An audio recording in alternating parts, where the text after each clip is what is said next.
Gandhi, Dr. King, dramatized and defined the technique of nonviolence, and yet he also said that the only alternative to fear is violence, and that if that were the alternative, he would have to choose violence. Do you subscribe to that judgment of Gandhi, or would you disavow violence under any conditions? Well, I think I would have to somewhat interpret Gandhi at this point. I don't think he was setting forth violence as an alternative. I think he was emphasizing, or rather trying to refute an all too prevalent fallacy, and that is that the persons who use the method of nonviolence are actually the weak persons, persons who don't have the weapons of violence, persons who are afraid. And I think that is what Gandhi was attempting to refute. Now, in that instance, I would agree with Gandhi that if the only alternative to violence, to fear, is violence and vice versa, then I would say fight. But it isn't the only alternative. And that is one point that Gandhi was trying to bring out. It seems to me that there are three ways that oppressed people can deal with their oppression. What are they, Dr. King? Well, one is to rise up in open violence, in physical violence. And some persons have used that method, persons who have been oppressed. But I think the danger of that method is its futility. I feel that violence creates many more social problems than it solves. May I interrupt you there, Dr. King? There are today certainly people who are forced to endure a kind of injustice that neither you nor even Gandhi in his time had ever seen. For example, would you regard the martyrs of Hungary's rebellion a year ago as misguided men and having used violence? I admire freedom fighters wherever they are, but I still believe that nonviolence is the strongest approach. I think that would apply to the Hungarian situation also. I don't think it's limited to a particular locality. I think it should apply in every situation in the world where individuals seek to break loose from the bondage of colonialism or from some totalitarian regime or from the system which we confront in America. You truly believe, then, that nonviolence is the sole, the universal answer to injustice and oppression? Very definitely.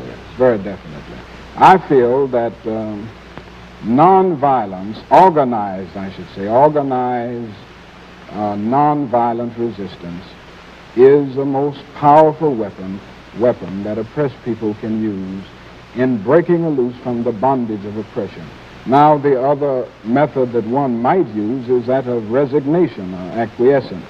But I think that is just as bad as violence, because non-cooperation with evil is as much a moral obligation as is cooperation with good. You make a difference, a distinction between passive resistance and nonviolent resistance? Is that it? Well, I think that can be something of a semantical problem. If passive resistance means just passively accepting violence or injustice, if it means cowardice and stagnant passivity, then there is a difference, because nonviolent resistance does resist. It is dynamically active. It is passive physically, but it is strongly active spiritually. In a sense, would you regard it as moving into the Christian philosophy too? You mean the doctrine of turn the other cheek to regard as positive rather than passive? I think it is positive. I think very definitely, if it is used properly and accepted with the proper attitude, it is a very strong method. It is a method of the strong man, not the weak man. Dr. King, the editor of the local newspaper here proposed an editorial the other day that I ask you to reconcile, as he put it, your passive resistance philosophy with your satisfaction, which you've expressed very clearly, over the use of bayonet force in the Little Rock situation. Well, I'll put that question to you. What is your answer to this editor? Well, I might say that I did back the president in his action in Little Rock, Arkansas. I think it is quite regrettable and unfortunate that young high school students have to go to school under the protection of federal troops. But I think it is even more unfortunate that a public official, through irresponsible actions, leaves the President of the United States with no other alternative. So I did back the President, and I sent him a telegram commending him. Now, your main question is, and the question of the editor of our local newspaper here is, how does this jibe with my whole philosophy of nonviolence? How does it? I believe firmly in nonviolence, as I have already said. But at the same time, I am not an anarchist. Now, some pacifists are anarchists following Tolstoy, but I don't go that far. I believe in the intelligent use of police force. I think one who believes in nonviolence must recognize the dimensions of evil within human nature. And there is a danger that one can indulge in a sort of superficial optimism, thinking man is all good.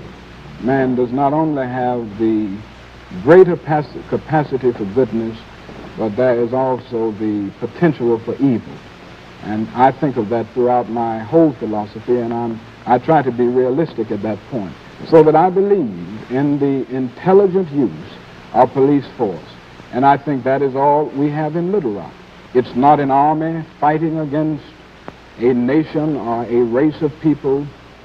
It is just police force seeking to enforce the law of the land. And this would be your answer to the editor. To explore another facet of the Little Rock situation, are you satisfied with President Eisenhower's performance on the racial issue? Well, I guess to answer that question, I would need to make a general statement. And that is that the Negro has been betrayed at many points by both political parties. I don't want to make this a party situation. I don't think either party can boast of having clean hands in this area. It is my conviction that both parties have failed to take the strong stand in the area of civil rights that they could take.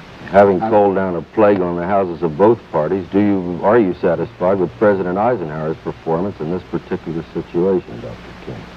Well, with the Little Rock situation, yes. I think the President should be commended for the positive and forthright stand that he is now taking in the area of civil rights in general and in the situation in Little Rock, Arkansas in particular. But you are dissatisfied with the overall performance of both the President's party and of the Democratic Party? Oh, yes. I think both parties could improve, and I think both parties must come to the point that they see the moral issues involved rather than making a political football out of the civil rights issue.